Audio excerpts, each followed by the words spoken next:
সারা শরীরে অসহ্য যন্ত্রণা। ওই শয়তানরা আমাকে মেরে পাহাড় থেকে কাঁধে ফেলে দিয়েছিল, কিন্তু ঈশ্বর আমাকে বাঁচিয়ে দিয়েছে। ঈশ্বর আমাকে বাঁচিয়ে দিয়েছে। না না না না, আমি বাঁচতে চাই না, আমি বাঁচতে চাই না। তাই তো আজ পাহাড় থেকে ঝাঁপ দিয়ে আমি মুক্তি পেতে চাই। দিদি, দিদি, দিদি কোথায়? দিদি, মনে হচ্ছে মনে হচ্ছে দিদি, দিদি,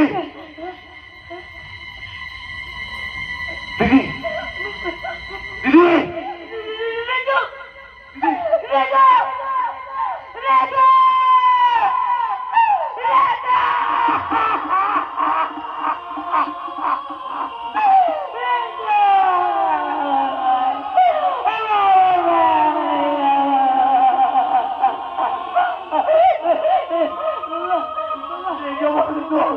পরে বলবো, আগে বল তুই এখানে কি করে এলি? বলছি পরদিন সুদ্ধা বাবাকে একটু চলে যায়, তখন আমি একা ছিলাম। সেই মুহূর্তে অমিতরা আমি মেরে মেরে খেয়েছিল রে। হঠাৎ এক দেবী মাছ আমাকে বাঁচালেন। তারপর থেকে দিনের খুঁজতে থাকি রে, খুঁজতে খুঁজতে আজকে আমি খুঁজে পেলাম। তোকে আরো অনেক সুযোগ করবো পারি। তার আগে তুই প্রতিশোধ নে। আমি তো সাথে নেবো, আমি প্রতিশোধ নেবো, আমি প্রতিশোধ নেবো, চরম প্রতিশোধ। আমি খুন করিনি, কিন্তু নিজে খুন করে আমাকে মিথ্যে অপরাধে ফাঁসিয়েছে। সেদিন আমাকে অ্যারেস্ট করে থানায় নিয়ে গিয়ে রাতে ঘুমের ওষুধ খাইয়ে থানার লকআপ থেকে বের করে নিয়ে যায় ওই ইচ্ছে পূরণ হোটেলের গুপ্ত করে। আর বাপিকেও মিথ্যে ড্রাগ পাচারের অপরাধে অ্যারেস্ট করে থানায় না নিয়ে গিয়ে নিয়ে যায় ওই হোটেলে। আর সেখানে চলে আমাদের ওপরও মানসিক অত্যাচার।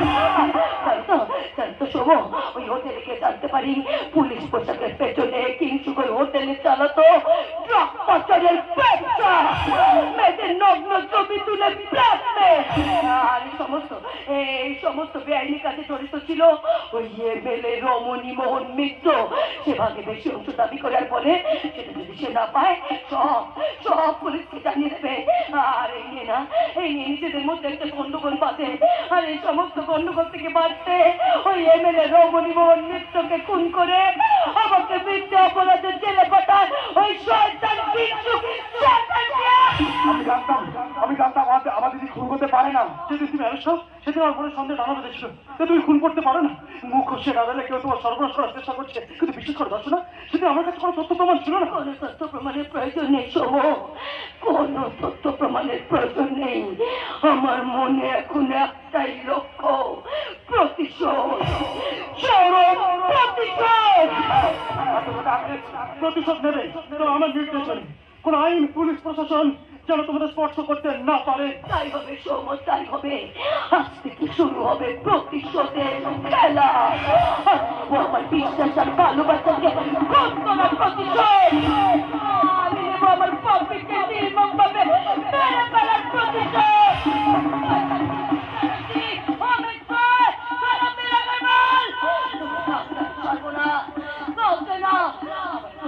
আগুনে সবাই চলে পুড়ে মরবে, সবাই মরবে,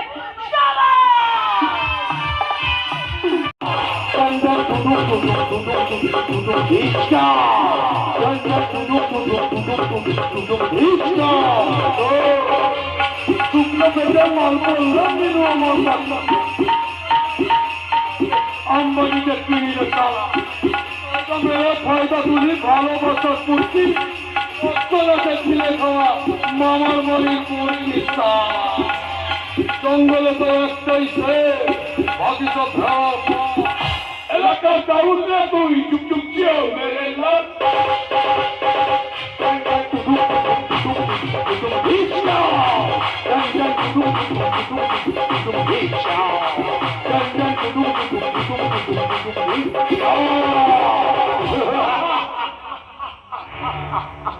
बहुत हो गया बहुत हो गया मस्ती बहुत हो गया अरे আমার সঙ্গে সামনে বেশি করতে পারবো তাহলে পাবো এই তো আসলি बात इसलिए लड़के के हाइट मनी और घर में देख काला मनी लेकिन वो डर करते कैसे बाबू चलो चलो चलो एडी सीरियल যদি রেট করে রাজা বলেছে এডি সিরিয়াল যেভাবে কাজ করছে না মনে হচ্ছে দেশের হয়ে যুদ্ধ করছে তবে আপনাদের মতো ব্যবসায়ীদের কোনো অসুবিধা হলে বিদেশে চলে যাবেন ব্যাস খেলা শেষ সে কথা বলতে আর কেন্দ্র বাবু इसलिए पासपोर्ट रेडी তেমনই কিছু বুঝেगा প্লেনে উঠেगा দুবাই চলে যায়গা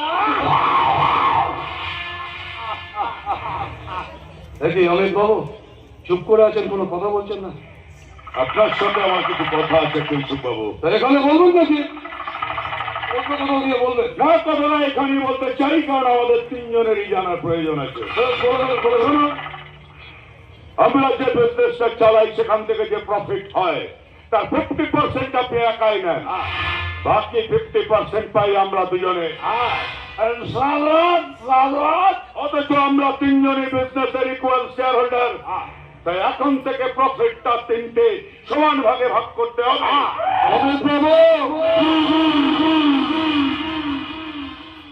এই বিজনেসটা চলে কিন্তু আমার প্ল্যানে আমি আছি বলে পুলিশ কিন্তু এখনো আপনাদের টাচ করতে পারেনি আমি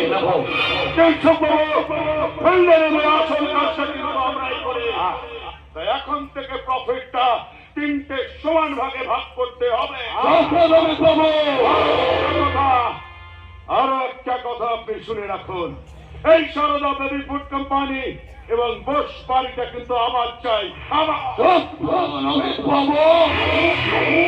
ওই বোস বাড়ির থেকে যদি আপনি একবার হাত বাড়িয়েছেন আপনার ডেথ সার্টিফিকেটটা কিন্তু আমি এখানেই লিখে দেব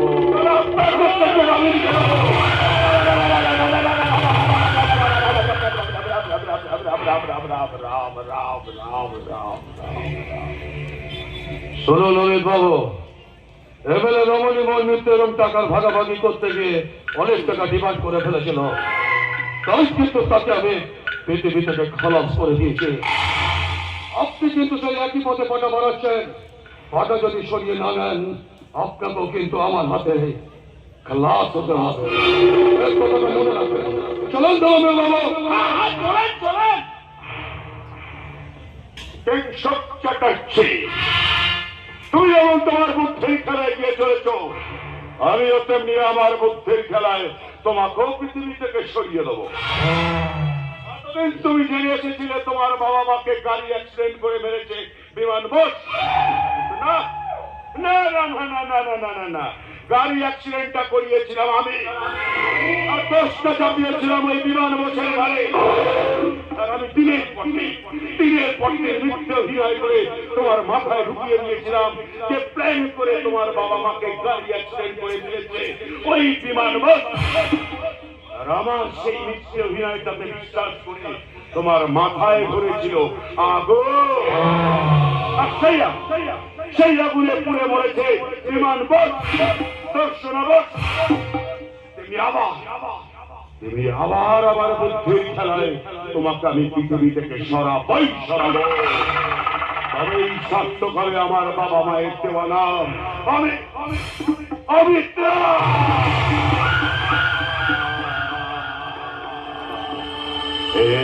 কি হলো আলো নিভে গেল কেন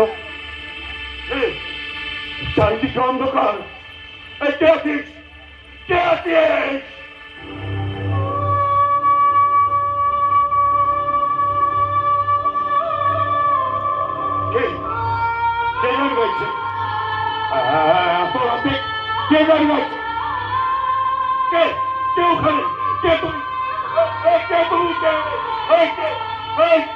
একটু মরতে না একটু মরতে ভাই একটু মরতে না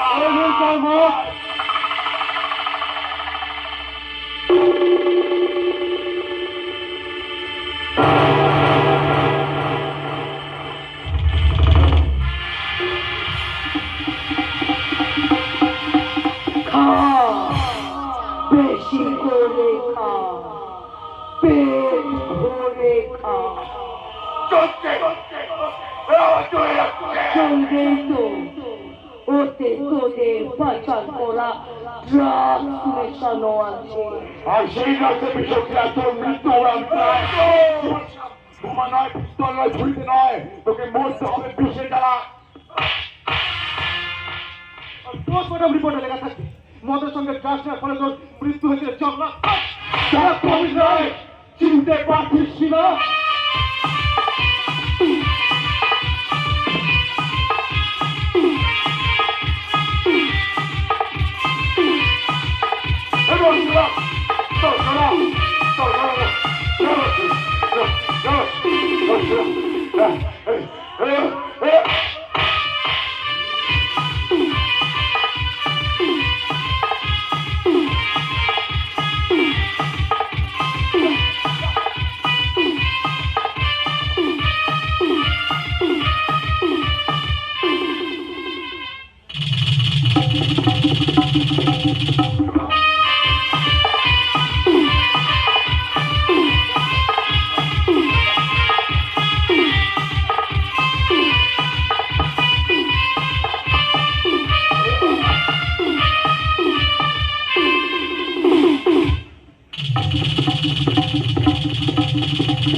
আমি দর্শনে নই, আমি দর্শনের রাস্তা থেকে উঠে এসো।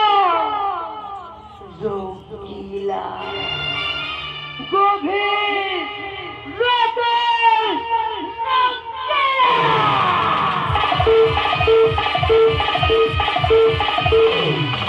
না, যেমন করে হোক আজ রাতের মধ্যে পুলিশের থেকে ধরে আমাকে কলকাতা পৌঁছতেই হবে।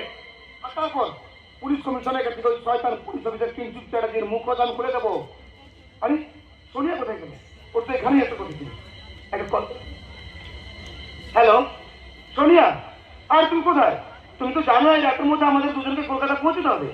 এদিকে ওই শয়তান পুলিশ অফিসার কিঞ্চিত চ্যাটার্জি আমার উপর নজর রেখেছে। ওহো, সকালবেলা তো আমরা ধরা পড়ে যাবো।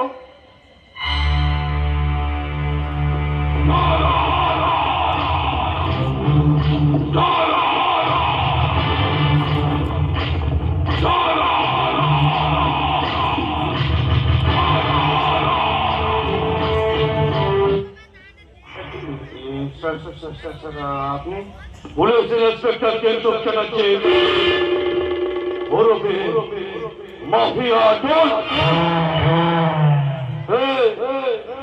তুই কি ভেবেছিলি না আমার সঙ্গে ফাঁকি দিয়ে পুলিশের কাছে আমার চেষ্টা করলো বলে আমাকে ফাঁসিয়ে দিবি? বড্ড বোকা ছেলে তুই, বড্ড বোকা। তোর যে ইন্টারনেট কানেকশনটা আছে না, ওটাকে আমি অফ করে দিলাম, বুঝলি? মানে হ্যাঁ, পুরোপুরি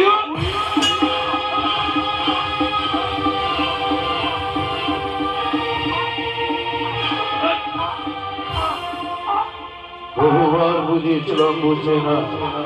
আমার কথা অবদ্ধ হলে তোর পরিবার এরকমই হয়, এরকমই হয়। বড্ড বোকা ছিল তুই, বড্ড বোকা।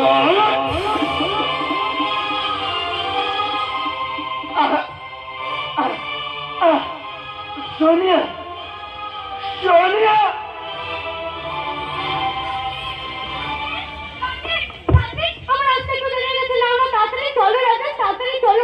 চলে আসার পালিয়ে যায়, তাড়াতাড়ি চলো। যাওয়ার হলো না সোনিয়া, সব স্বপ্নই থেকে গেল, ঘর বাঁধার হলো না। কি বলছো তুমি? ওই শয়তান কিঞ্চুক চ্যাটার্জি আমাকে চুরি মেরেছে।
চলো